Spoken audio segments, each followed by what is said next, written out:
Olá, irmãos, graça e paz. Que bom nós estarmos aqui mais uma vez para estudar esse assunto tão importante e que tem sido ao mesmo tempo tão negligenciado em nossos dias. Hoje nós vamos para a nossa quarta aula tratando sobre a doutrina da salvação e por isso que eu chamo a esquecida salvação em nossos dias, porque de fato esse talvez seja um dos assuntos mais importantes para a nossa vida, porque diz respeito à nossa existência eterna. E nós estamos com isso analisando à luz da Sagrada Escritura as evidências da salvação na vida do ser humano. Hoje nós vamos para a nossa quarta aula.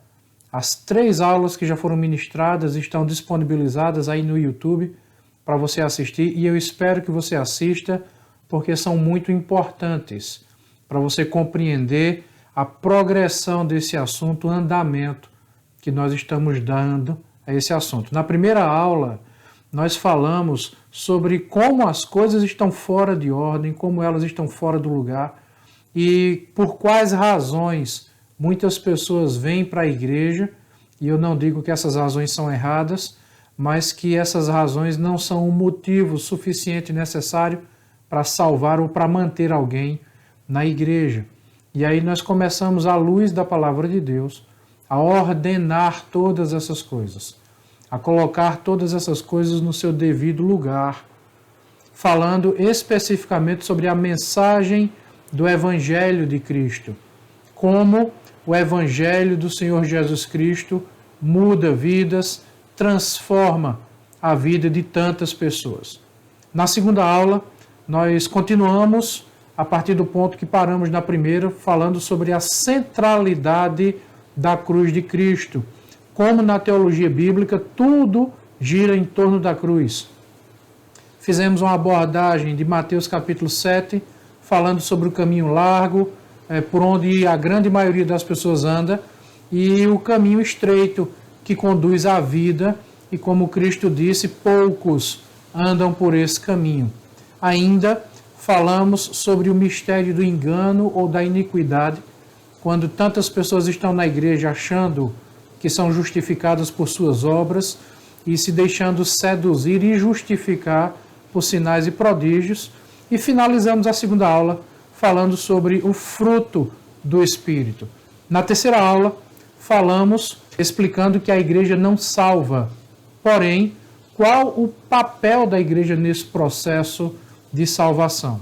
Abordamos ainda o sensus plenior, que é a ideia de que existe uma mensagem superior, uma mensagem maior por trás do texto, e isso é o pretexto que algumas pessoas utilizam para dizer que não precisa estudar a Bíblia, que existem pessoas que possuem uma autoridade grande o suficiente para dizer qual o sentido da palavra de Deus e que a salvação não ocorre simplesmente por aquilo que é revelado na palavra de Deus. E finalizamos a nossa terceira aula falando sobre a importância da igreja em todo esse processo de salvação. Então, essas foram as 3 aulas que nós ministramos. Hoje, nós vamos para a nossa quarta aula falando sobre a salvação e a vida diária. Como nós podemos examinar a nossa própria vida e identificar as marcas que são apresentadas na Sagrada Escritura, que nos ajudam a perceber se de fato somos filhos de Deus ou não, se de fato nós nascemos de novo ou não. Então, por isso, eu quero te convidar a abrir a sua Bíblia em 1 João. Nós vamos ler o capítulo 5, versículo 13, que diz assim: Estas coisas vos escrevi a fim de saberdes que tendes a vida eterna, a vós outros que credes em o nome do Filho de Deus. Então, o apóstolo João, escrevendo esse trecho, ele começa o versículo dizendo assim: Estas coisas vos escrevi. E a pergunta é: quais são estas coisas que o apóstolo nos escreveu? Porque estas coisas que ele escreveu E nós temos aqui pelo menos 4 pontos a serem tratados. Estas coisas dizem respeito direto à identificação daqueles que nasceram de novo ou não. E por que isso é tão importante? Porque, infelizmente, como nós já vimos em Mateus capítulo 7, o caminho largo e espaçoso, o caminho estreito que conduz à vida, infelizmente, existem muitas pessoas na igreja que não nasceram de novo. Pessoas que ainda não tiveram um encontro genuíno, um encontro original com o Senhor Jesus Cristo. Que estão na igreja apenas passando uma temporada, tratando a igreja como se esta fosse apenas um clube de fim de semana. E a verdade é que a vida eterna, a salvação consiste em muito mais do que isso. Então o apóstolo João nos escreve falando sobre estas coisas. Então estas coisas é tudo aquilo que foi escrito antes disso aqui. Então nós precisamos ir para 1 João capítulo 5, que é o início dessa história aqui, especificamente para o versículo 1, que diz assim: todo aquele que crê que Jesus é o Cristo é nascido de Deus. E todo aquele que ama ao que o gerou, também ama ao que dele é nascido. Em outras palavras, o que o texto está nos dizendo é que a primeira marca de alguém que nasceu de novo é que essa pessoa ama o Deus Pai e ela também ama o Deus Filho. Talvez algumas pessoas que estejam nos ouvindo nesse momento digam assim: não, mas eu amo a Deus. Mas nós precisamos agora entender, à luz da palavra de Deus, o que é de fato o amor. Porque para muitas pessoas, o amor é meramente um sentimento.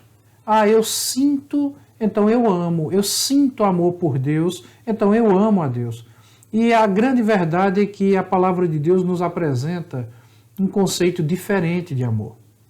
Se nós fôssemos olhar o texto de 1 Coríntios, capítulo 13, lá em 1 Coríntios, capítulo 13, nós temos uma das definições mais claras em toda a Bíblia sobre o que é o amor. E o fato é que o amor não está diretamente relacionado a uma emoção, a uma sensação. O amor está diretamente relacionado a atitudes.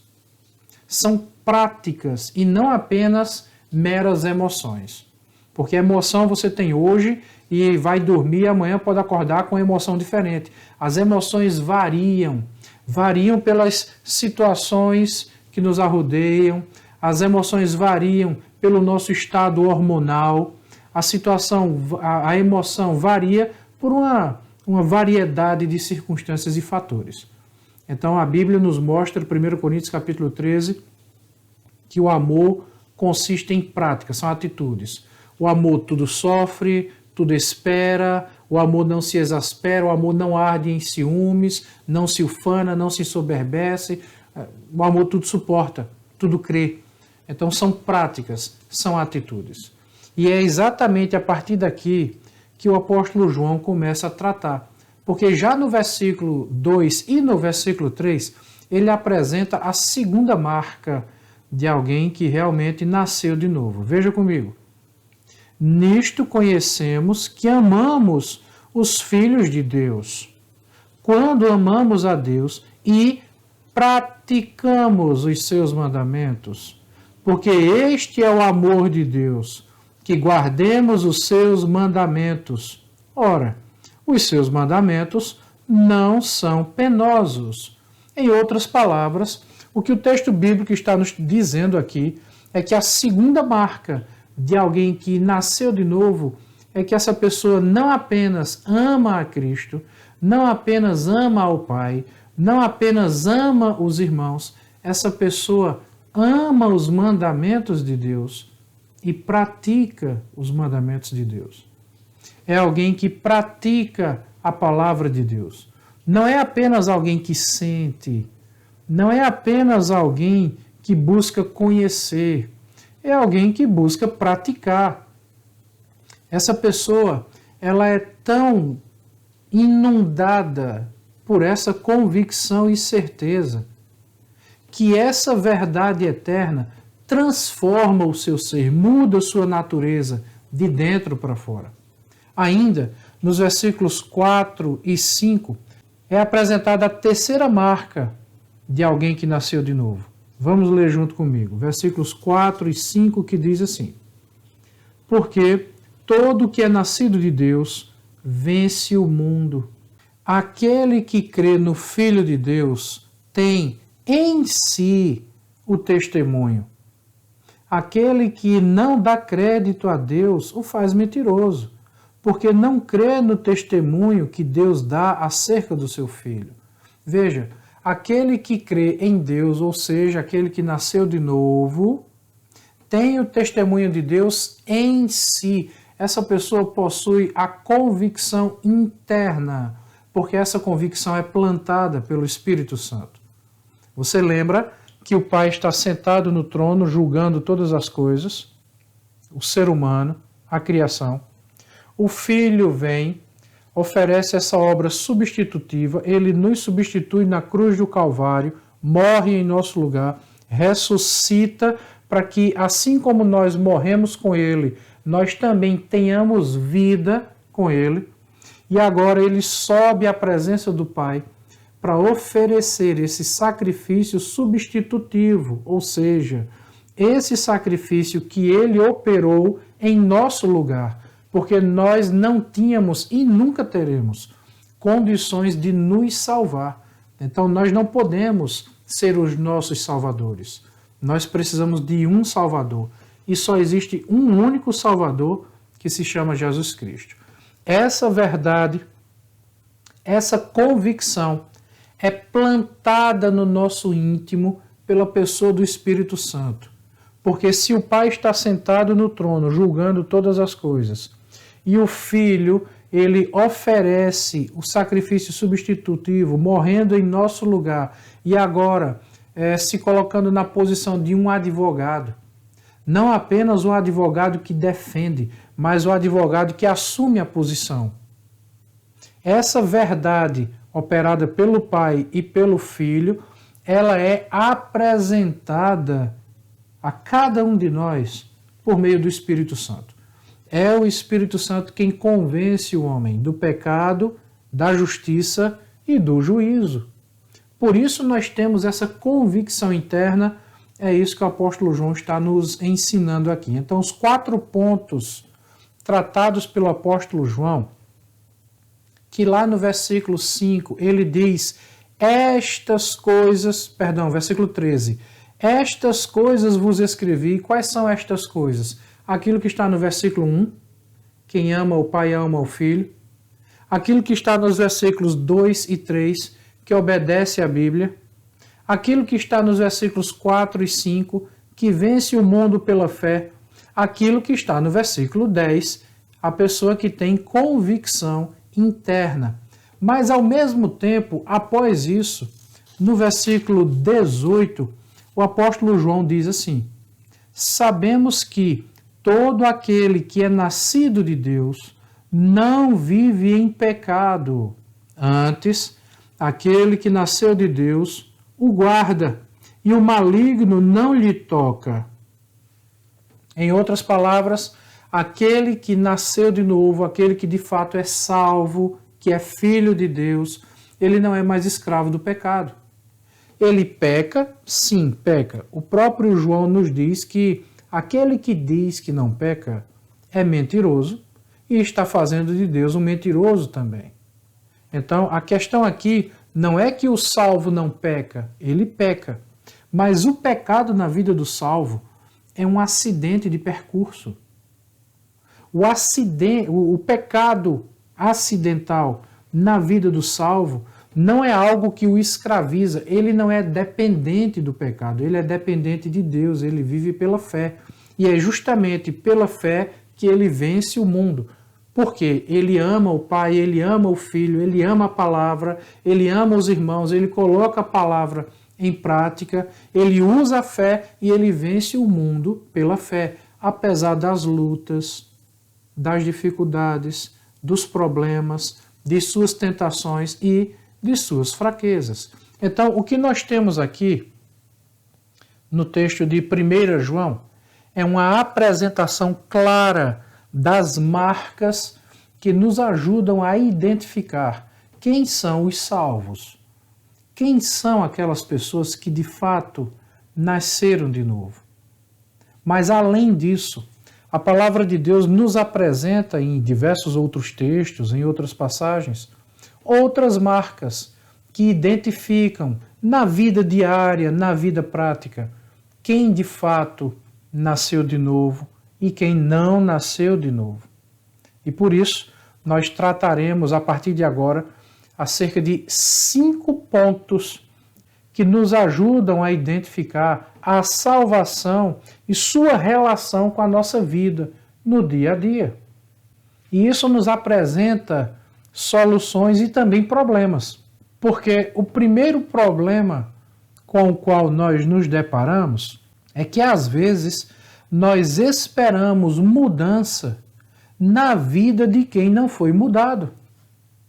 Às vezes nós queremos que algumas pessoas tenham um estilo de vida e um comportamento quando isso ainda não faz parte da sua natureza. Então nós estamos tentando cobrar de alguém algo que ela não tem condições de dar. O segundo ponto é que a natureza interna, aquilo que está dentro de nós, termina sendo revelado pelo nosso estilo de vida. Em terceiro lugar, a palavra de Deus nos ensina também que a correção é um sinal de filiação. Em quarto lugar, a perseverança é essencial na vida daqueles que nasceram de novo. E em quinto lugar, a Bíblia nos fala sobre o estado daquelas pessoas que até começaram a jornada na vida cristã, mas de repente elas voltaram atrás. Então, partindo agora, a partir desses 5 pontos, eu quero começar o primeiro, tratando com vocês em cima de 1 João, capítulo 2. Nós vamos ler do versículo 9 até o versículo 11, que diz assim: aquele que diz estar na luz e odeia a seu irmão, até agora está nas trevas. Aquele que ama a seu irmão permanece na luz, e nele não há nenhum tropeço. Aquele, porém, que odeia a seu irmão está nas trevas, e anda nas trevas, e não sabe para onde vai, porque as trevas lhe cegaram os olhos. Então perceba que, apesar do apóstolo João ser conhecido como apóstolo do amor, as palavras que ele utiliza nas suas cartas são muito fortes, são palavras contundentes, porque a palavra fere, a verdade machuca. A exposição da Sagrada Escritura para muitas pessoas é agressiva, é dolorosa. Mas como já disse alguém certa vez, a verdade dói, mas depois liberta. E é isso que João está fazendo aqui. O fato é que um dos pontos mais fortes que nós temos na Sagrada Escritura, que nos ajuda a identificar se alguém nasceu de novo, é o amor. E esse amor, como eu já expliquei, é definido em 1 Coríntios capítulo 13.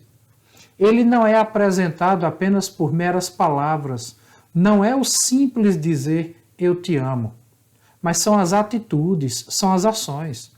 E essas atitudes, essas ações, elas correspondem àquilo que existe no interior do ser humano. Veja, Jesus Cristo disse que a boca fala do que há em abundância no coração. Em outras palavras, a natureza do ser humano, mais cedo ou mais tarde, será exposta. Seja uma natureza que foi transformada ou não.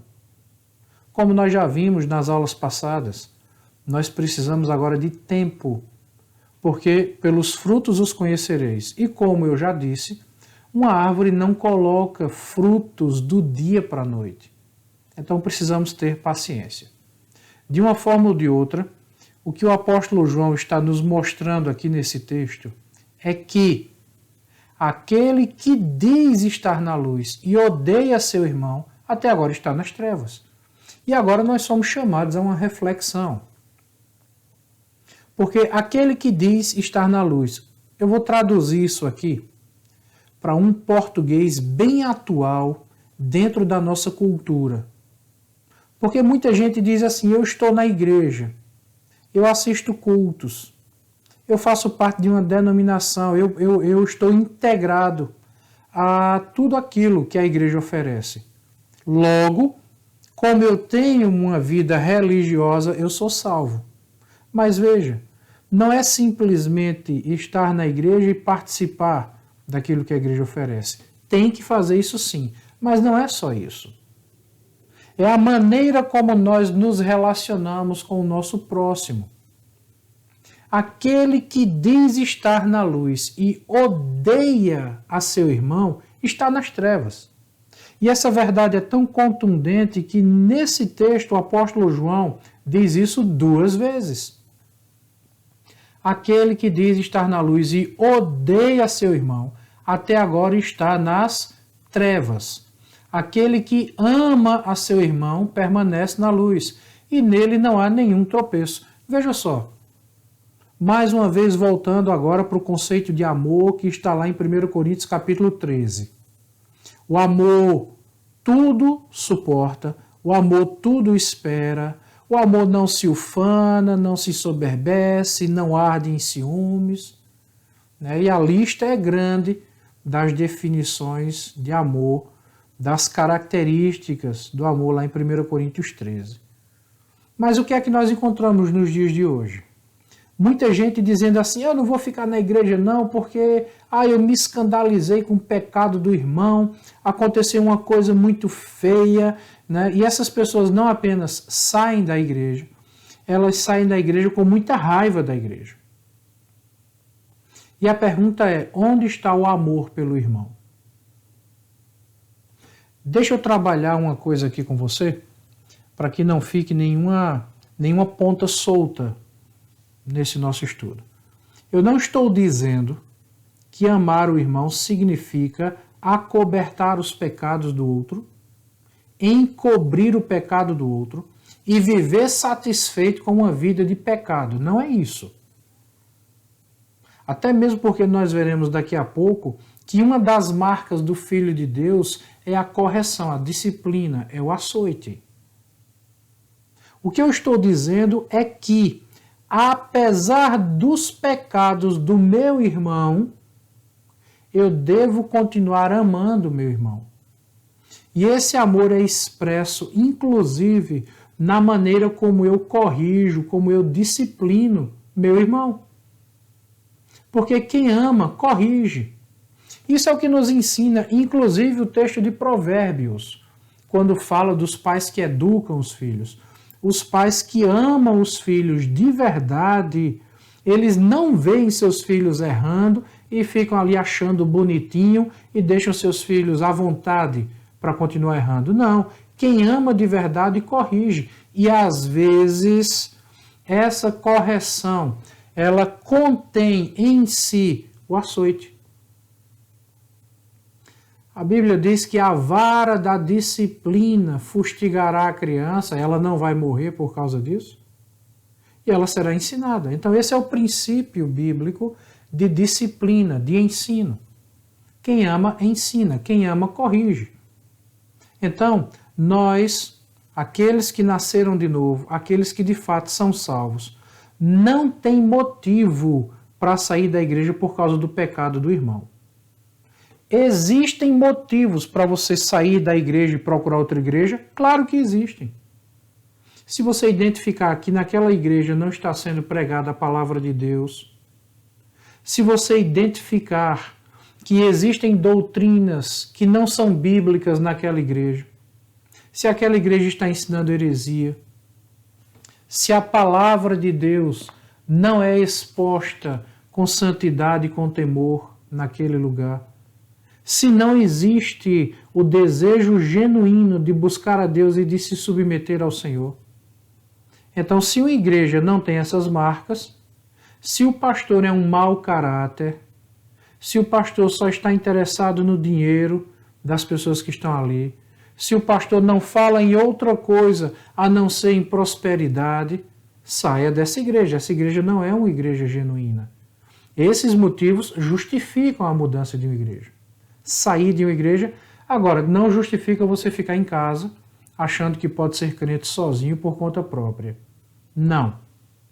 Saia dessa igreja e procure uma igreja séria.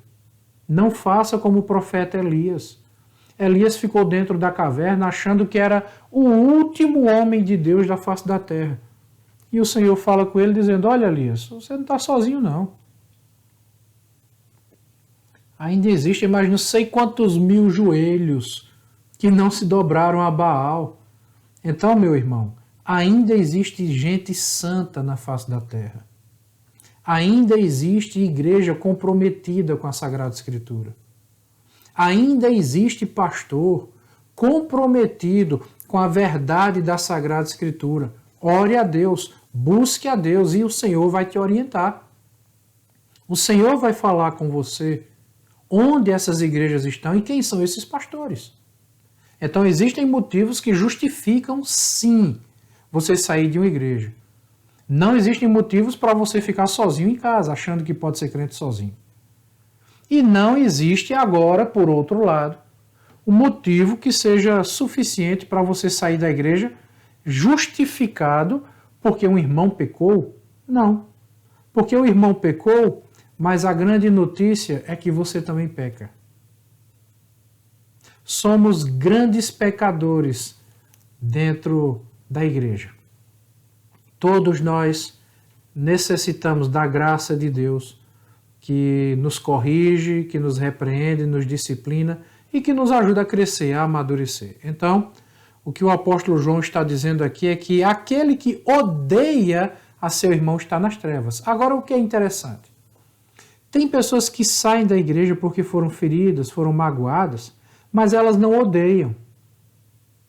Elas apenas estão machucadas, elas apenas estão feridas e precisam ser tratadas. Mas, curiosamente, existe uma classe de pessoas que não saiu da igreja, que continua na igreja, mas continua na igreja sem ser membro da igreja. E eu não estou falando aqui de ser membro, de preencher uma ficha e fazer parte do cadastro. Não, não é disso. Eu estou falando da igreja invisível, o corpo de Cristo. Quando eu digo que são pessoas que estão na igreja, nas quatro paredes, no meio do grupo de pessoas, sem fazer parte da igreja, eu estou dizendo sobre pessoas que estão na igreja sem terem nascido de novo. E é sobre isso que João está falando aqui no texto. Quando ele diz, aquele que diz estar na luz e odeia seu irmão, até agora está nas trevas. E a grande pergunta é, como é que alguém odeia ao irmão? Bom, a palavra odiar vem de um termo grego, miseo, que significa odiar, perseguir, amar menos. Quando alguém fala mal do irmão, quando alguém começa a perseguir o irmão, quando alguém não larga o pé do irmão, vive de fofoca, de contenda, é uma evidência clara que essa pessoa não nasceu de novo. Uma das marcas mais fortes que nos ajuda a identificar quem nasceu de novo é que quem nasceu de novo é perseguido. Quem não nasceu de novo persegue. E nós encontramos o princípio dessa verdade aqui nesse texto. Aquele que diz que está na igreja, usando agora um português bem atual dentro da nossa realidade cultural. Aquele que diz que está na igreja, mas vive tendo problema com os irmãos da igreja. Vive reclamando, só acha defeito. Só fala dos erros. Sabe, é como uma toalha que você põe sobre a mesa, uma toalha branquinha, E a pessoa, ao invés de ver a toalha branquinha, ela consegue identificar onde é que tem um pontinho preto. São pessoas que vivem apenas procurando defeito, para criticar, para falar, para ficar fazendo reunião nas suas casas, para estar falando, não colaboram, não participam, não ajudam, não contribuem com nada na vida da pessoa, nem na vida da igreja, mas só fala dos defeitos. Só identifica os erros. É isso que quer dizer a palavra odiar. Odiar não é apenas aquele sentimento mortal, sabe, que acomete o coração de tantas pessoas. Não é só isso, não. A palavra ódio, a palavra odiar, no original significa perseguir. E tem gente que faz a chamada guerra branca. É a perseguição sutil, sagaz, sabe? É como a cobra. A cobra, ela fica ali na sua furna, ela fica ali no seu buraco, sabe? Preparada para dar o bote. E quando alguém... E caladinha, em silêncio, não está fazendo barulho.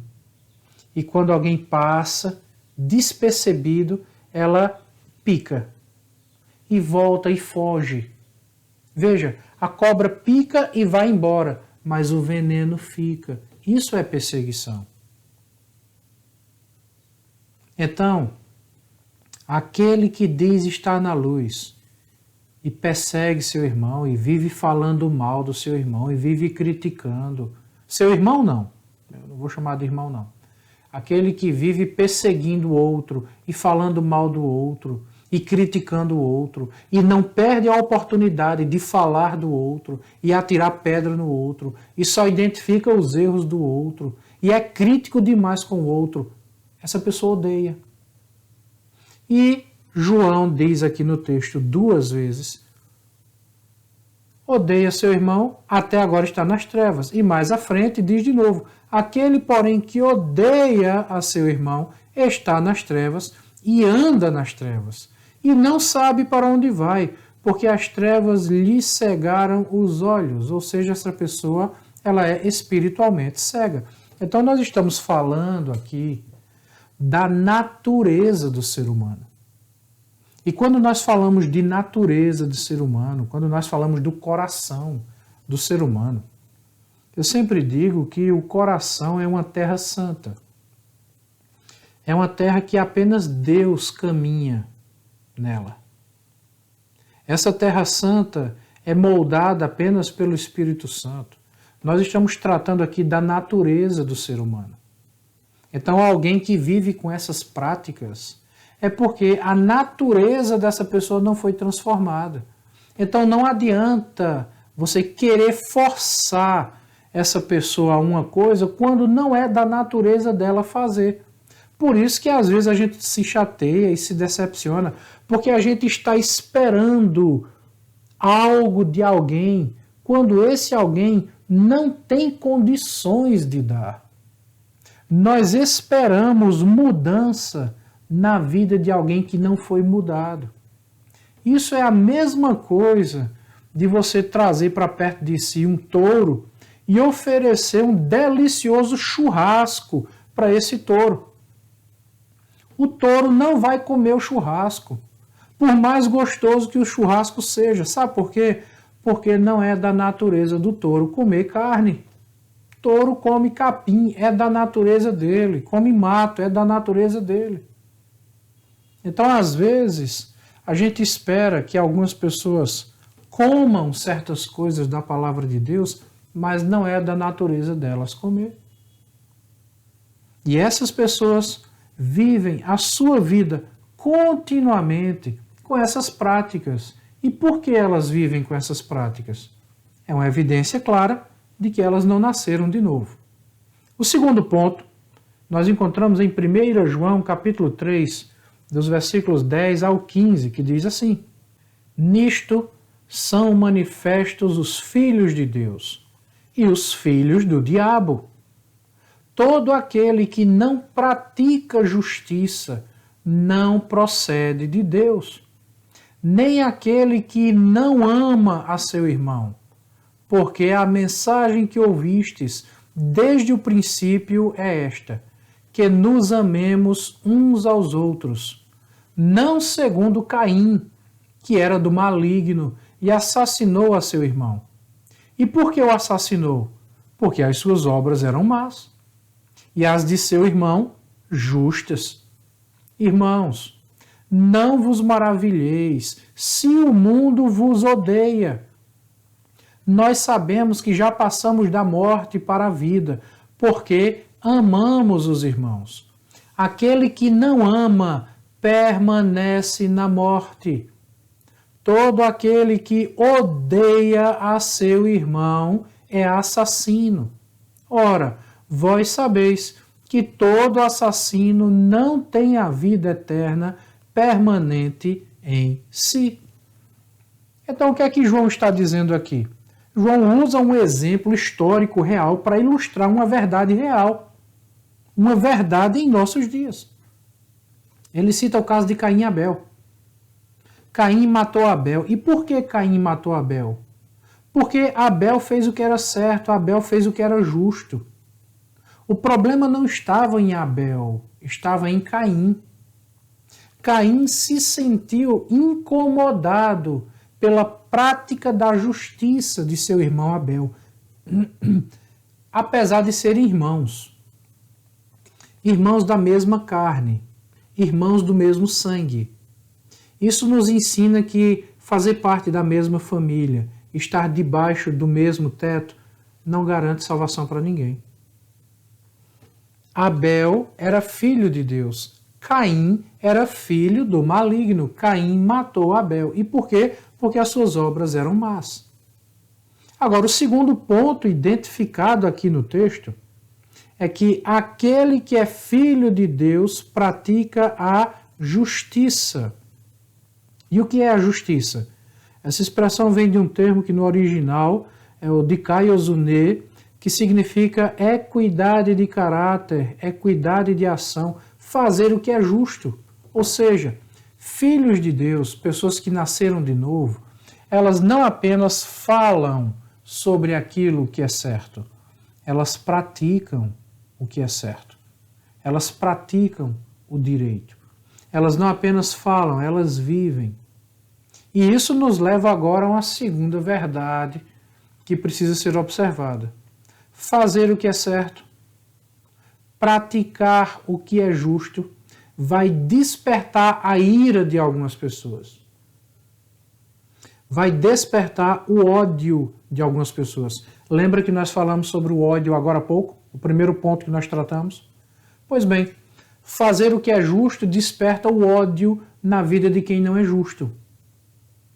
Em outras palavras, situações de bondade revelam a maldade no coração de algumas pessoas. Eu, quando leio esse texto, lembro da parábola de Jesus Cristo, quando Cristo fala do dono de uma terra que saiu para contratar trabalhadores e no início da manhã contratou o trabalhador por um determinado preço, o preço que era justo, e eles foram trabalhar. E por volta das 9 horas da manhã, ele contratou mais outros trabalhadores e os mandou para o campo. De meio-dia mais outros, de 3 horas da tarde mais outros, e perto de terminar o expediente, ele contratou mais alguns trabalhadores. Então, ao término do expediente, ele chamou aqueles que haviam sido contratados primeiro, logo no início da manhã, e pagou aquilo que era justo, que tinha sido acordado. E depois começou a pagar para os outros, e foi pagando para os outros o mesmo valor que havia sido pago para aqueles que começaram a trabalhar no início do dia. Veja aqui um ato de bondade, um ato de generosidade na vida do dono dessa terra. Mas o que é que esse ato de bondade e de generosidade desperta? Desperta a maldade no coração de algumas pessoas. Porque aqueles que haviam sido contratados em primeiro lugar se sentiram feridos. Eles ficaram com raiva e foram tomar satisfações com o dono da terra, achando que o dono da terra estava sendo injusto. E o dono da terra diz assim: eu não paguei para vocês o que tinha sido acordado? Foi. O que eu paguei que tinha sido acordado não é um valor justo?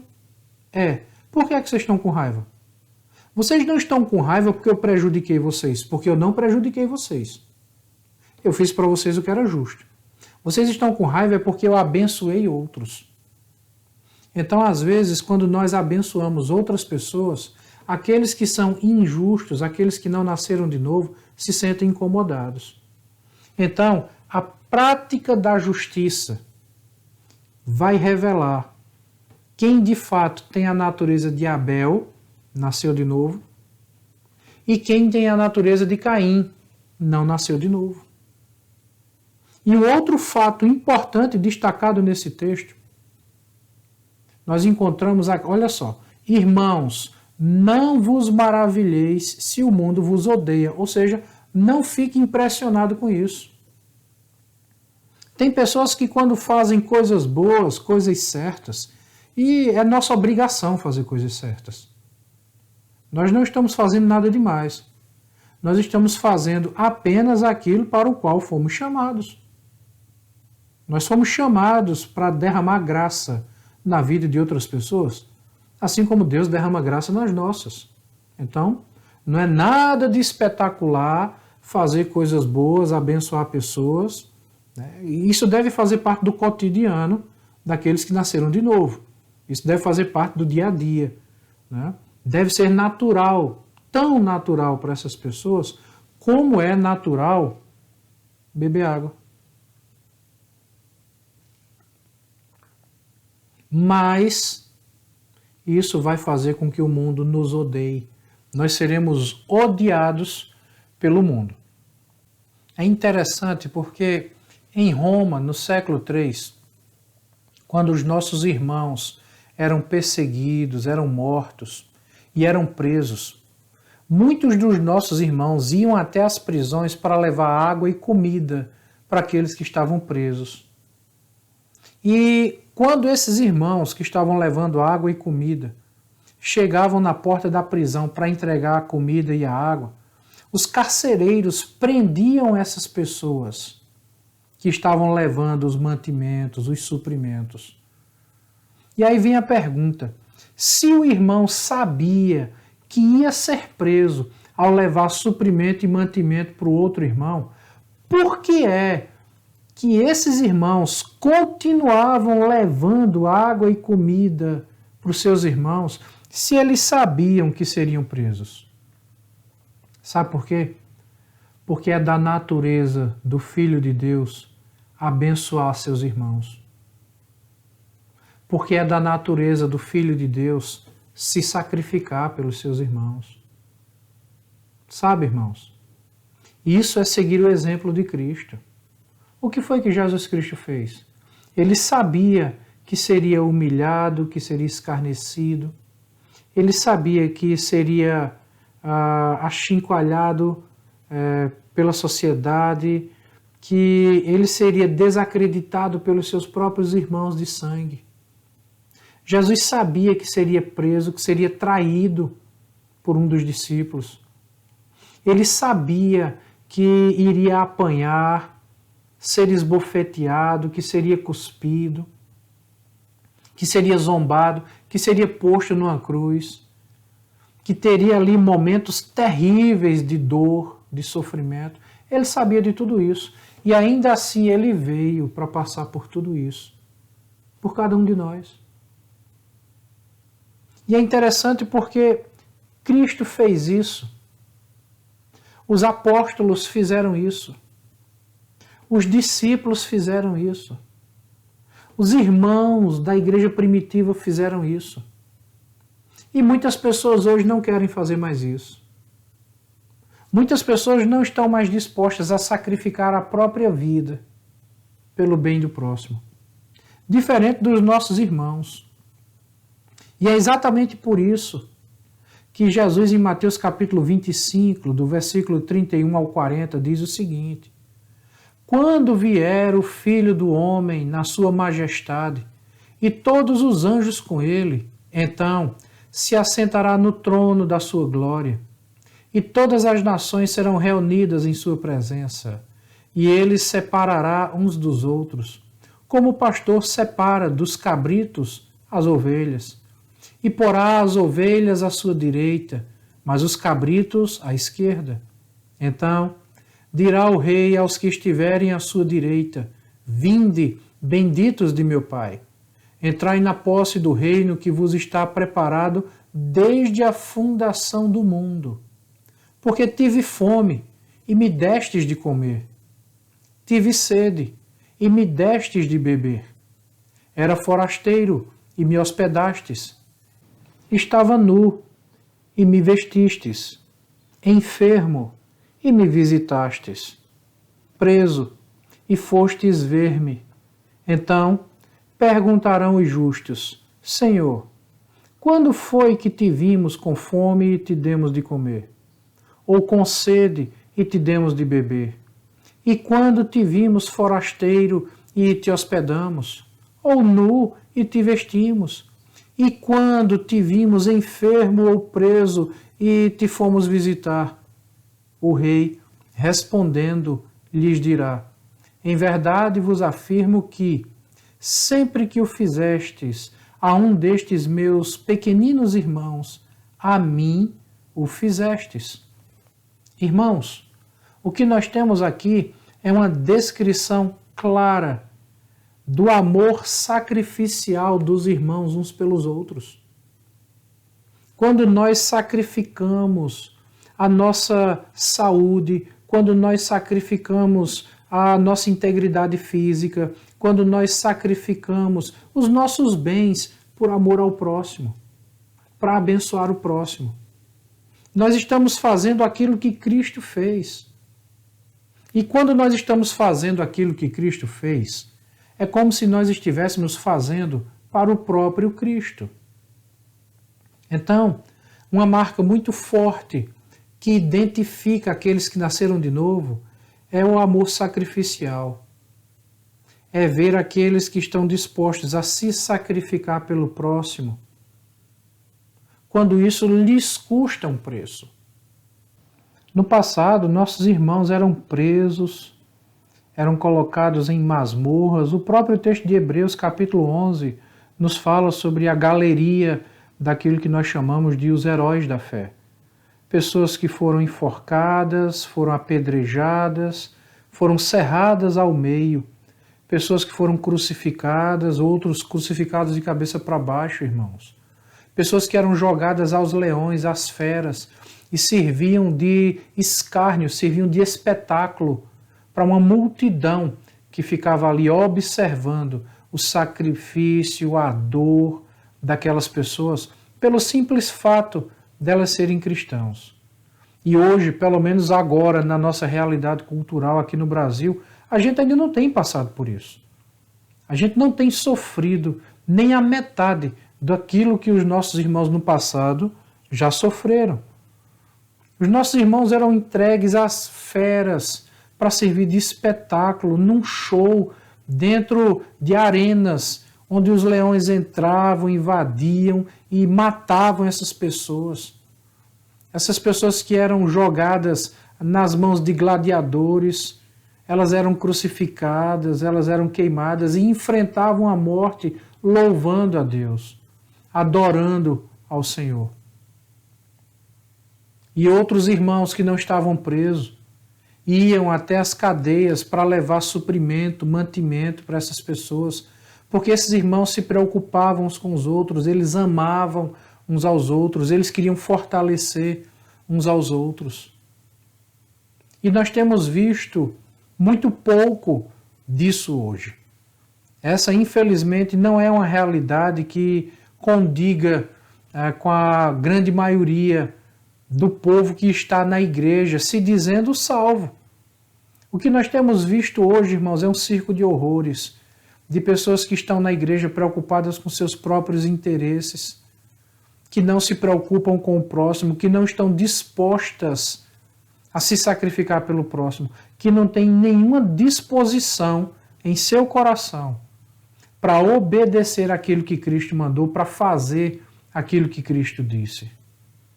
Irmãos, uma das marcas mais fortes na vida daquele que entregou a vida para Cristo, daquele que foi salvo por Jesus Cristo, é que essa pessoa está disposta a se sacrificar por amor a outro. Ela está disposta a morrer pela sua fé. ela não abre mão da sua fé em Cristo. Nós precisamos pensar sobre isso, nós precisamos rever, irmãos, alguns conceitos que nós temos em nossos dias, nós precisamos reavaliar o cristianismo, pelo menos aquilo que muitos têm chamado de cristianismo. Nós precisamos meditar nessas coisas, porque afinal de contas, nós recebemos do Senhor, e quando eu digo nós, eu estou falando daqueles que nasceram de novo, daqueles que de fato são filhos de Deus. Nós recebemos do Senhor todas as condições de fazermos aquilo que a palavra de Deus diz que nós devemos fazer. Sabendo que, ao obedecer a palavra de Deus, seremos escarnecidos. Nós serviremos de espetáculo para o mundo. As pessoas zombarão de nós. E elas farão isso porque elas não entendem. Elas não entendem o que é se sacrificar pelo outro. Elas não entendem o que é colocar a sua própria vida em risco por amor ao outro. As pessoas que não nasceram de novo não entendem isso. E alguns que nasceram de novo ainda não aprenderam sobre isso. E eu espero que você esteja aprendendo, eu espero que essas aulas estejam lhe ajudando nesse processo, porque nós temos agora uma divisão de caminhos. Se ao mesmo tempo nós temos nesse processo pessoas que estão debaixo do mesmo teto, na mesma igreja, pessoas que não nasceram de novo e que odeiam o irmão e vivem de trazer problema, sabe, enfim, eu já falei sobre isso. Se ao mesmo tempo nós temos essas pessoas, nós temos na igreja também pessoas que nasceram de novo. Agora, entre essas pessoas que nasceram de novo, o caminho também se divide. O caminho se divide entre aqueles que nasceram de novo e querem obedecer a Deus, estão dispostos a se sacrificar por amor a Cristo, e aqueles que nasceram de novo e estão vivendo uma vida de desobediência. Então perceba que aquele que nasceu de novo e está vivendo uma vida de desobediência, a vida dele é muito parecida com a vida daquele que não nasceu de novo. E às vezes a gente confunde quem é quem no meio de toda essa história, no meio de todo esse processo. Se a gente comete o erro de nos deixar levar pelas emoções, e a gente passa a gostar tanto das pessoas e amar as pessoas, e a gente aprende a conviver com as pessoas, e a gente termina achando que pessoas que não nasceram de novo, que estão no nosso meio, pessoas que não nasceram de novo, a gente acha que essas pessoas nasceram de novo, a gente acha que essas pessoas são salvas, mesmo quando elas têm evidências claras na sua vida de que não nasceram de novo. E a gente se deixa levar pela emoção, e isso é um erro. Ao mesmo tempo, pessoas que nasceram de novo e estão vivendo em desobediência, a gente começa a achar que elas não nasceram de novo. Porque criou-se na igreja a ideia de que o crente não peca, sabe? Que o crente não faz certas coisas. E quando um crente peca, e quando esse pecado é muito grande aos nossos olhos, a gente tem a tendência de justificar a situação dizendo que essa pessoa não nasceu de novo. E isso não é verdade. Deixa eu explicar todo esse contexto aqui para você, para não fazer confusão na tua cabeça. Um crente, um salvo de verdade, filho de Deus, alguém que nasceu de novo, por falta de oração, por falta de vigilância, porque essa pessoa não está cuidando bem da sua vida espiritual, essa pessoa pode cair na sua fé. E ela pode começar a praticar coisas tão feias quanto aquelas pessoas que não nasceram de novo praticam. Deixa eu dar alguns exemplos bíblicos para vocês. Sansão. Lembra do juiz Sansão? As coisas terríveis que ele fez?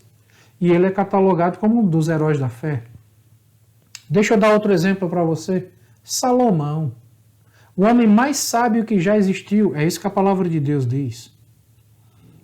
e foi para cima das montanhas sacrificar aos ídolos, participar de cultos pagãos, de espiritismo. Deixa eu dar outro exemplo para você. Davi. Que coisa terrível que Davi fez. Quantos pecados. Era um homem que tinha sangue nas mãos. Deixa eu dar outro exemplo para você. João Batista, o maior de todos os profetas. Enfrentou um momento de dúvida. Batiza Jesus Cristo, reconhece Cristo como Senhor, como o próprio Deus se fez carne e habitou entre nós, e depois, quando é preso, manda os seus discípulos perguntarem a Jesus: és tu mesmo o Cristo? Um momento de dúvida, e dúvida provém de pecado. Então, crentes, salvos, pessoas que nasceram de novo, por falta de vigilância, por falta de obediência, por falta de perseverança na fé, por falta de leitura da Bíblia, por falta de oração, por falta de comunhão com os outros irmãos, por falta dos cuidados que precisam ser tomados, crentes de verdade podem fazer coisas horríveis. E agora vem a questão: como é que eu sei que, ou se, alguém que está na igreja fazendo uma coisa horrível, como é que eu sei se essa pessoa é um crente que caiu na fé ou é alguém que nunca nasceu de novo? Como é que eu sei? Bom, esse é o terceiro ponto que nós vamos tratar agora. E eu quero convidar você a abrir sua Bíblia no texto de Hebreus, capítulo 12. Nós vamos ler do versículo 4 até o versículo 8, que diz assim: ora, na vossa luta contra o pecado, ainda não tendes resistido até ao sangue, e estáis esquecidos da exortação que, como a filhos, discorre convosco. Filho meu, não menosprezes a correção que vem, nem desmaies quando por ele és reprovado, porque o Senhor corrige a quem ama e açoita a todo filho a quem recebe. É para a disciplina que perseverais. Deus vos trata como filhos. Pois, que filho há que o pai não corrige? Mas, se estais sem correção, de que todos se têm tornado participantes, logo sois bastardos e não filhos. Nesse texto eu quero chamar a sua atenção para 3 palavras que são muito importantes de nós entendermos. A primeira dela é a palavra corrige, que vem de um termo paideo, termo grego, que significa treinar uma criança, punir uma criança quando ela erra. A segunda palavra é açoita, que vem da palavra mastigo, que significa açoitar, fustigar com vara. Daí é que vem a palavra portuguesa mastigar. Significa moer, significa triturar. E a terceira palavra que aparece no texto, que eu quero chamar a sua atenção para ela, é o termo disciplina, que é um derivado da palavra corrige. Vem do grego paideia, que significa educação, correção. Nós passamos a entender a palavra disciplina de forma muito errada. Por exemplo, quando alguém comete um pecado na igreja, os irmãos normalmente dizem assim: o pastor disciplinou fulano de tal. Não, o pastor não disciplinou. O pastor corrigiu e castigou tal pessoa. Porque o que é disciplina? Disciplina é a prática de colocar as coisas em ordem. A palavra disciplina significa colocar cada coisa no seu devido lugar. Alguém disse o seguinte: você, quando vai arrumar o armário da sua casa, coloque os biscoitos na prateleira de baixo, para que as crianças possam alcançar, e venenos e produtos de limpeza na prateleira de cima, para que somente os adultos consigam pegar. Isso é disciplina, é colocar cada coisa em ordem, cada coisa no seu lugar. Então, a ideia de disciplina é a ideia de ter uma vida ordenada. Alguém foi castigado, foi punido, porque a sua vida estava fora de ordem. essa pessoa precisa aprender a ter disciplina. Então, a punição, o castigo, vai ajudar essa pessoa nesse processo disciplinar. Ou seja, é o processo que ajuda essa pessoa a sair do pecado para que a sua vida seja posta em ordem. Por que eu estou dizendo isso? Porque o fato é que Deus castiga, Deus açoita, Ele mastiga, tritura os seus filhos que estão na prática do pecado. Então isso nos explica a questão que eu lancei agora há pouco. Alguém que nasceu de novo, alguém que está na igreja e cometeu um pecado terrível. E outra pessoa que está na igreja e cometeu também um pecado terrível. São duas pessoas aqui, dois indivíduos. Como é que nós sabemos quem de fato nasceu de novo ou não? Quem vai nos mostrar isso é o próprio Deus. Por quê? Deus repreende a quem ama e açoita, castiga, ele mastiga, tritura a quem recebeu por filho. Logo, o autor aos Hebreus está dizendo que se alguém está vivendo na prática do pecado e Deus não corrige essa pessoa e Deus não castiga essa pessoa para que ela tenha uma vida disciplinar, para que ela seja disciplinada, isso é uma evidência de que essa pessoa não nasceu de novo. Porque o autor aos Hebreus está dizendo, se você está cometendo pecado e não foi disciplinado por Deus, esse castigo de que todos que nasceram de novo, têm se tornado participantes, logo não sois filho, sois bastardos. Então, alguém que está na igreja, com um estilo de vida que não é adequado, praticando coisas que não estão de acordo com a Sagrada Escritura, e Deus não faz nada com essa pessoa, e continua tudo bem, sabe? Essa pessoa está vivendo bem. Isso é um sinal de que essa pessoa não nasceu de novo. É um sinal bíblico de que essa pessoa não teve um encontro com Cristo. E aí vem a questão. Mas pastor, e essa pessoa não começou a andar na igreja? E essa pessoa nos seus primeiros passos não tinha tanto amor pela palavra de Deus? E ela não buscava, sabe? E se envolvia e participava. E agora como é que se explica isso, pastor? Esse é outro ponto que nós vamos tratar daqui a pouco. Nós vamos falar sobre isso daqui a pouquinho, então espera só um pouquinho, tá? Nós vamos falar ainda sobre perseverança, tá? E nós vamos falar sobre a queda da fé.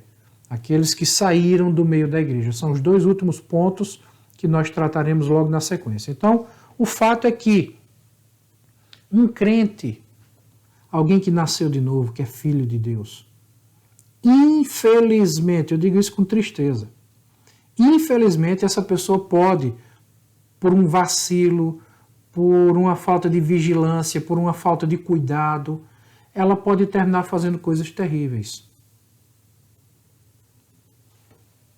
E como é que a gente sabe se ela nasceu de novo? Pela maneira como Deus vai tratar essa pessoa. Se ela fez algo terrível, se ela cometeu um pecado e não aconteceu nada, ela continua vivendo sua vida naturalmente, essa pessoa vai muito bem, obrigado. Isso é um sinal de que ela não nasceu de novo, nunca teve um encontro com Cristo. Entendeu? E é aqui onde eu entro no nosso quarto ponto da nossa aula. A perseverança é essencial. O texto de Hebreus, capítulo 3, dos versículos 12 até o versículo 14, que diz assim: Tende cuidado, irmãos, jamais aconteça a haver em qualquer de vós perverso coração, de incredulidade que vos afaste do Deus vivo. Pelo contrário, exortai-vos mutuamente cada dia, durante o tempo que se chama hoje, a fim de que nenhum de vós seja endurecido pelo engano do pecado, porque nos temos tornado participantes de Cristo, se de fato, guardarmos firme até ao fim a confiança que desde o princípio tivemos. O que nós observamos nesse texto, e tem muita coisa interessante para a gente ver aqui, é que, em primeiro lugar, o texto fala sobre o coração. O estado do coração da pessoa, e o estado do coração está relacionado com duas coisas que o próprio texto apresenta. Veja comigo. Tende cuidado, irmãos, jamais aconteça haver em qualquer de vós perverso coração. Esse coração perverso vai produzir o quê? Incredulidade. A incredulidade vai afastar de Deus. E esse perverso coração, ele estará endurecido pelo engano do pecado. Então, o que é que nós percebemos aqui no texto? Que o coração perverso coloca a pessoa no pecado, afasta a pessoa de Deus e endurece o coração dessa pessoa. O inverso é verdade. Quando você vê alguém com o coração endurecido, pode ter certeza. Essa pessoa que está com o coração endurecido, ela pode até usar o pecado do outro como uma justificativa. Afinal de contas, todos nós somos como Adão, né? Lá no Éden, Adão pecou e quando Deus foi falar com ele, Adão pôs a culpa na mulher e no próprio Deus. A culpa é da mulher, que o Senhor me deu. Então é a mania que a gente tem de Adão, né? De justificar nossos pecados em cima do erro dos outros. Então, quando você vê alguém com o coração endurecido, pode esperar, ela vai colocar a culpa em outra pessoa. Mas esse colocar a culpa em outra pessoa é apenas uma máscara, é apenas uma camuflagem para disfarçar o seu próprio pecado. E qual é o seu próprio pecado? O pecado aqui, o problema aqui é que o coração dela está endurecido porque, em primeiro lugar, o coração dela não foi tratado. É isso que Hebreus capítulo 3 está dizendo. Perverso coração. Então, alguém de coração endurecido, porque o coração não foi tratado, ou seja, o coração é perverso, o resultado é que ela vai se afastar. Ela vai se afastar não apenas da igreja, ela vai se afastar não apenas dos irmãos, ela vai se afastar de Deus. E, naturalmente, ela vai usar aqui diversas desculpas para justificar isso. É porque eu me decepcionei com a igreja, é porque o irmão tal fez isso, é porque o sistema religioso é aquilo outro, é porque o pastor fez aquilo outro. Ela vai achar uma série de desculpas para justificar, mas o que a Bíblia está fazendo é revelar a verdade interna do coração humano. O problema é que essa pessoa não tratou o próprio coração. Seu coração está num estado de perversidade. E é por isso que ela se afastou de Deus. É por isso que ela se afastou do povo de Deus. Por essa razão é que, nos primeiros pontos dessa aula que nós tratamos, nós falamos sobre o conceito de amor. O amor verdadeiro não é uma emoção, são práticas, são atitudes. E esse amor verdadeiro só é derramado na vida de quem nasceu de novo. Aí nós voltamos para o ponto anterior, nós tratamos disso agora há pouco. Pastor, será que todo mundo que se afastou da igreja, que está com o coração endurecido, é alguém que não nasceu de novo? Não, não estou dizendo isso. Porque no ponto anterior, o que foi que eu disse? Alguém pode cometer pecado horrível, fazer uma coisa muito feia, cometer algum tipo de pecado que um incrédulo também comete. E como é que a gente vai saber quem é crente e quem não é? Pela maneira como Deus trata essa pessoa. Se a pessoa está fazendo isso e as coisas na vida dela estão dando errado, essa pessoa está quebrando a cara, ela está sendo castigada por Deus, isso é uma evidência de que a pessoa nasceu de novo. É alguém que nasceu de novo, que está se comportando como alguém que não nasceu de novo, mas que precisa voltar. Você lembra do filho pródigo? Lucas capítulo 15. O que foi que aquele rapaz fez? Pediu herança, foi para o mundo, gastou dissolutamente, ou seja, foi gastar com bebida e com prostitutas, fazer coisas terríveis. Gastou o dinheiro dissolutamente, E no meio da sua dor e aflição, porque ele estava sendo castigado, Deus entrou com uma providência na vida dessa pessoa. Essa pessoa estava sendo mastigada por Deus. Lembra que nós falamos disso agora há pouco?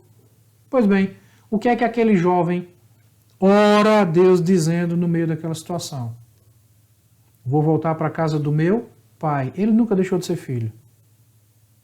E vou dizer, pai, pequei contra o céu, pequei contra ti, não sou digno de ser chamado teu filho. Em outras palavras, eu sou o teu filho, eu só não tenho dignidade para isso. Nunca deixou de ser filho. Então o que é que nós temos aqui em Hebreus capítulo 3, do versículo 12 até o versículo 14? Nós temos agora o caso de alguém que está fazendo algo terrível e que não está sendo castigado por Deus.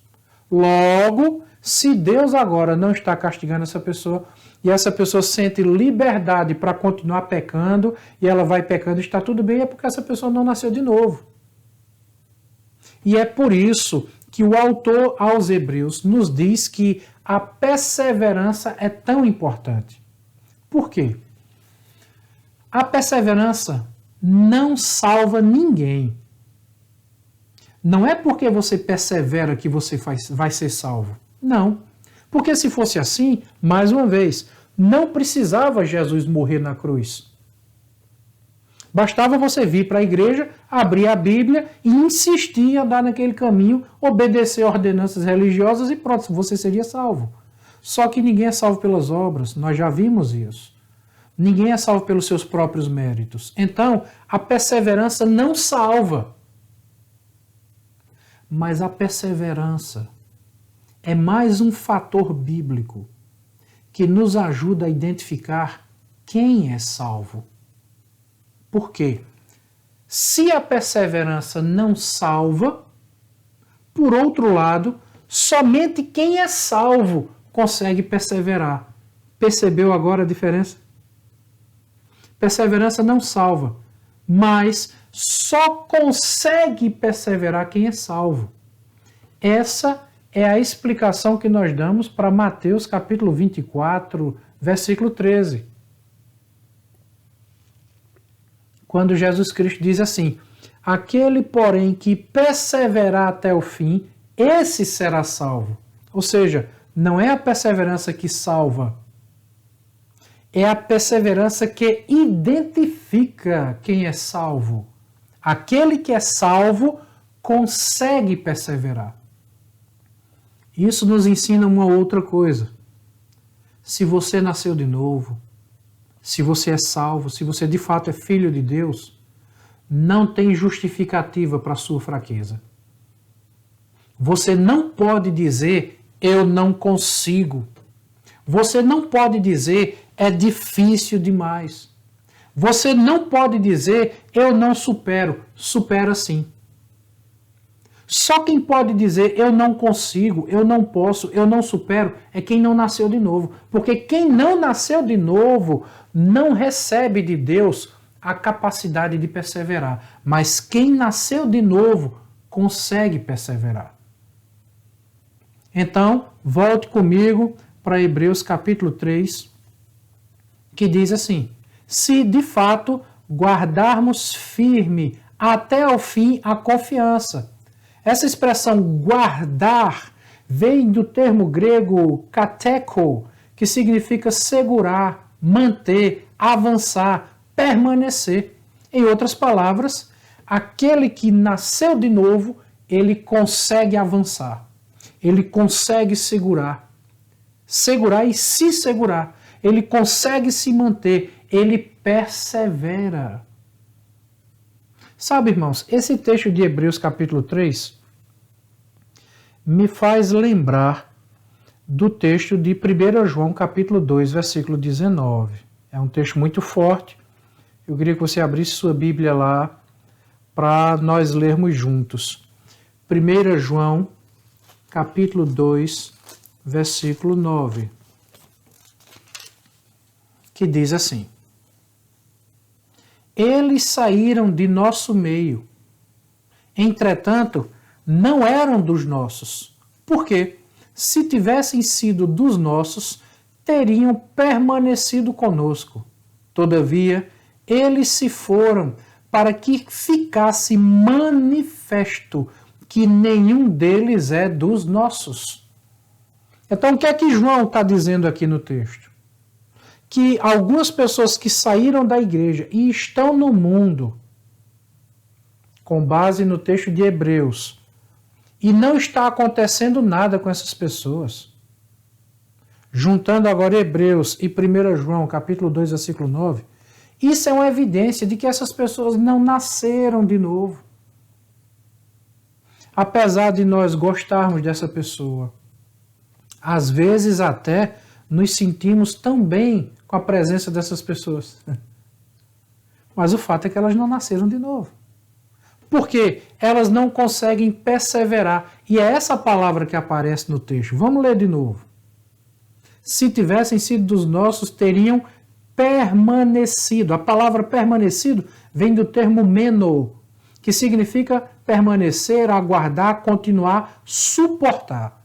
Essa expressão, ela vem de um termo, a expressão meno, que significa trazer consigo a ideia de um relacionamento unido permanentemente e inseparavelmente. Em outras palavras, pessoas que nasceram de novo, que são salvas, que tiveram um encontro com Cristo e que por um motivo ou outro saíram da igreja, essas pessoas não conseguem viver bem fora da igreja. Elas se sentem mal fora da igreja. Elas sentem saudade. Sabe por quê?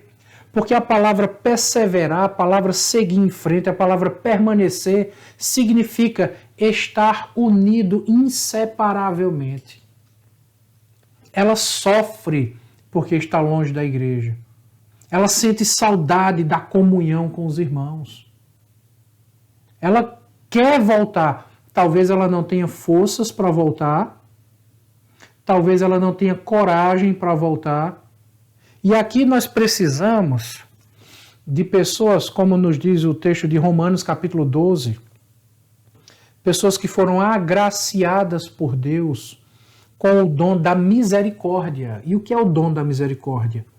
Esse é um dom muito específico que Deus, o Espírito Santo, derrama em algumas pessoas, que é a capacidade de não castigar quem merece ser castigado. Para ir atrás dessas pessoas e trazer essas pessoas de volta.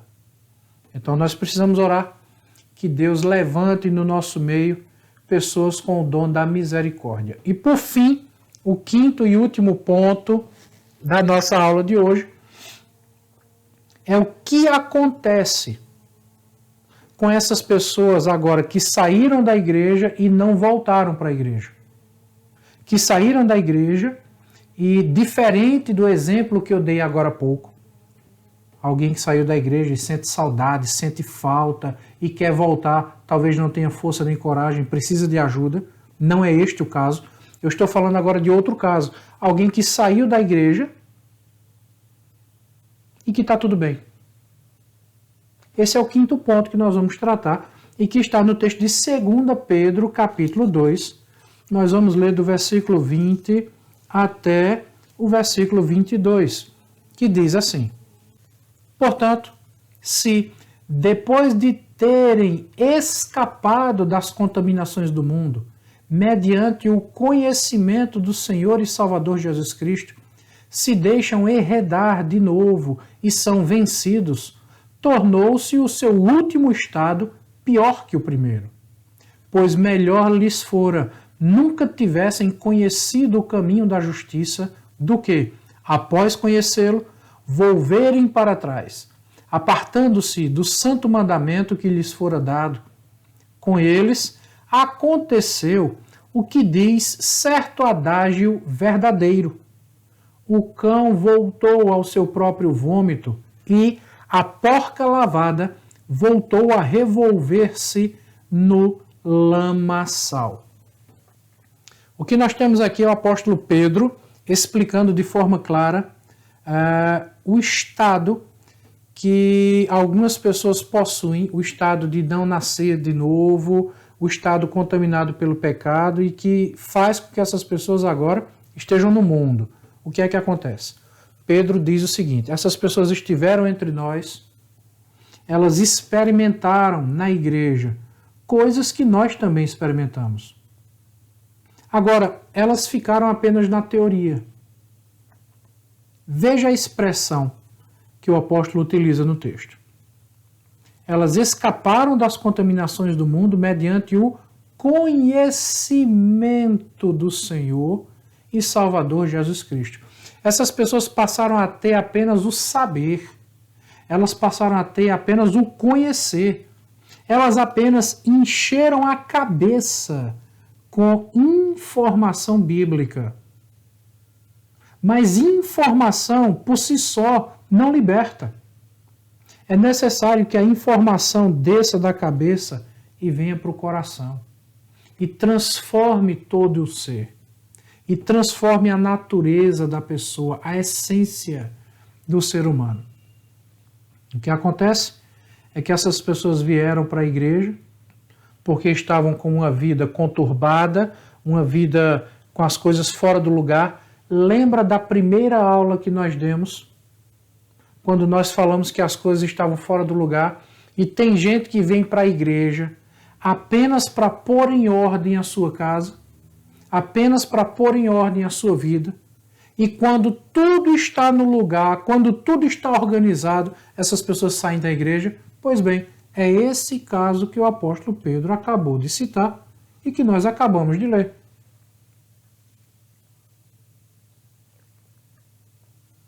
Alguém que vem com a vida desmantelada, esfacelada, está na igreja, começa a receber o conhecimento de Deus, fica apenas no conhecimento, apenas as informações. E essas informações ela começa a colocar em prática em algumas áreas da sua vida e a informação funciona. Porque os princípios bíblicos são universais. Porque a graça de Deus, a graça comum, nos ensina que o Senhor derrama de sua bondade sobre justos e injustos. Ele faz nascer o sol sobre os bons e os maus. O Senhor capacita pessoas que não nasceram de novo a fazer coisas boas também. Então são essas pessoas que vêm. E depois que a sua vida é colocada em ordem e os problemas que as trouxeram para a igreja são resolvidos, essa pessoa agora entende que não precisa mais da igreja. Porque para elas, a igreja era apenas uma ajudadora na resolução de seus problemas. Então ela resolve seus problemas e depois que está tudo resolvido, vai embora. Essas pessoas não vieram para a igreja porque estavam preocupadas com a salvação. Elas vêm para a igreja, organizam a vida, mas continuam perdidas. Continuam sem ser filhas de Deus. E agora que está tudo em ordem, a igreja se torna desnecessária, a igreja perde a importância e passa a não ocupar em suas vidas o lugar de proeminência que deveria ocupar. Então essas pessoas nunca entenderam de fato quem é Deus, elas nunca entenderam de fato o que é salvação, elas nunca entenderam de fato o que é uma igreja. Elas tratam a igreja como se a igreja fosse apenas um elemento social. Elas não entendem que a coisa mais importante que existe na face da terra é a igreja. E elas saem da igreja. Então Pedro nos diz aqui, utilizando um exemplo muito forte, Pedro diz, olha, como diz o adágio, era um ditado popular que se usava na época de Pedro, né? É o cão que voltou ao próprio vômito, é a porca que está se revolvendo no lamaçal. E Pedro está dizendo, essas pessoas são como um cachorro que vomitou, ou seja, ele colocou para fora as impurezas, ele colocou para fora aquilo que estava fazendo mal, são as pessoas que estavam com a vida desmantelada, vêm para a igreja e agora tudo organizado, aquilo que era mal é jogado fora, aquilo que prejudicava é lançado para longe, é o cão que vomitou. E depois que está tudo organizado, ajeitadinho, ele volta e vai lamber o vômito. Ele agora vai pegar aquelas impurezas e vai trazer de volta para dentro de si outra vez. Ou então, como a porca, que você dá um banho, lava, né, passa um shampoo, escova, sabe? E a porca está cheirosinha ali, ajeitadinha, limpinha. E na hora que você abre a porta, ela corre e vai se jogar onde? No lamaçal. Por quê? Porque é uma questão de natureza. É da natureza do cachorro vomitar e depois lamber o vômito. É da natureza do porco se jogar na lama. Assim como é da natureza das pessoas que não nasceram de novo ir para o mundo e fazer as coisas do mundo. Diferentemente da natureza daqueles que nasceram de novo, cujo desejo é agradar o Pai, e isso se manifesta amando o Pai, amando o Filho, amando os irmãos. Lembra do conceito, mais uma vez, o conceito de amor, que não é apenas um sentimento, é prática. Conhecendo a palavra de Deus e praticando a palavra de Deus. E essas pessoas podem pecar, podem errar, podem pecar, podem errar, mas quem é salvo de verdade, na hora que peca, na hora que erra, ele é corrigido, ele é açoitado por Deus. E se está sem castigo, está sem correção, da qual todos têm se tornado participantes, não é filho de Deus, não nasceu de novo. Você está percebendo como o conhecimento bíblico vai nos respondendo essas questões e vai nos ajudando a entender as questões práticas da nossa vida? Agora, quando eu leio esse texto aqui de 2 Pedro, capítulo 2, do versículo 20 até o versículo 22, eu lembro rapidamente da parábola de Jesus Cristo. Um trecho da parábola que Cristo vinha contando, que está lá em Lucas, capítulo 11, do versículo 24 ao 26, quando o Senhor Jesus Cristo diz assim: quando o espírito imundo sai do homem, anda por lugares áridos, procurando repouso, e, não o achando, diz: voltarei para minha casa, donde saí. E, tendo voltado, a encontra varrida e ornamentada. Então, vai e leva consigo outros 7 espíritos, piores do que ele, e, entrando, habitam ali. E o último estado daquele homem se torna pior do que o primeiro. Eu acho curiosa a nova versão transformadora. Essa versão bíblica é bem interessante, porque no versículo 25, ela diz assim: ele, falando do demônio que saiu daquela casa, né? Ele volta para sua antiga casa e a encontra vazia, varrida e arrumada. Em outras palavras, o que é que Cristo está dizendo aqui? Essa casa é o ser humano, que estava todo bagunçado, desajeitado. O que Cristo está dizendo encaixa perfeitamente com isso que Pedro acabou de dizer e que nós lemos. 2 Pedro, capítulo 2, do versículo 20 até o 22. É uma casa que está toda bagunçada, é uma vida desmantelada, tudo fora do lugar. E essa pessoa vem para a igreja e ela conhece o Senhor, conhece no sentido de conhecer os princípios. Não passa a ter vida com Deus. Conhece a informação. E começa a organizar a casa. E tudo é posto em ordem, ou seja, aquele demônio sai daquela casa. É o vômito que sai do cachorro. É a lama que é tirada da porca. E agora, a porca está limpa. O cachorro está sem a impureza. E a casa está ornamentada. A casa está arrumada. E de repente, no curso da história, no decorrer da vida, Aquele demônio que foi posto para fora se lembra da sua antiga casa e diz: eu vou voltar. E quando volta, ele encontra a casa toda arrumadinha, mas essa casa está vazia. E o que quer dizer uma casa vazia? É alguém que não nasceu de novo. Porque alguém que não nasceu de novo não é habitado pelo Espírito Santo. Um crente, ele é habitado pelo Espírito Santo. Logo, a sua casa não está mais vazia. É uma casa arrumada, organizada e habitada pelo Espírito Santo. Então, o que nós temos aqui é alguém que não nasceu de novo.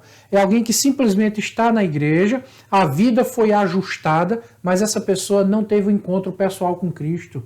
Ela não se converteu. Ela não é filha de Deus.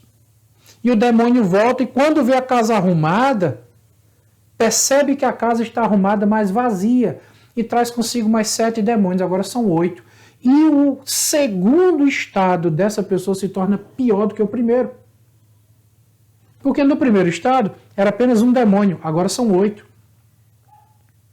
É o cachorro que volta a lamber o vômito, é a porca que volta para a lama. E o segundo estado se torna pior do que o primeiro. Por isso, tem pessoas que saem da igreja e agora saem da igreja e vão viver uma vida num estado de putrefação, num estado de depravação e de degradação, pior do que antes. Tem gente que a gente olha e diz assim: puxa vida, que vida mais desmantelada dessa pessoa. E a pessoa vem para a igreja e se ajusta e se arruma e fica ali. E é uma bênção na igreja. É alguém que nasceu de novo.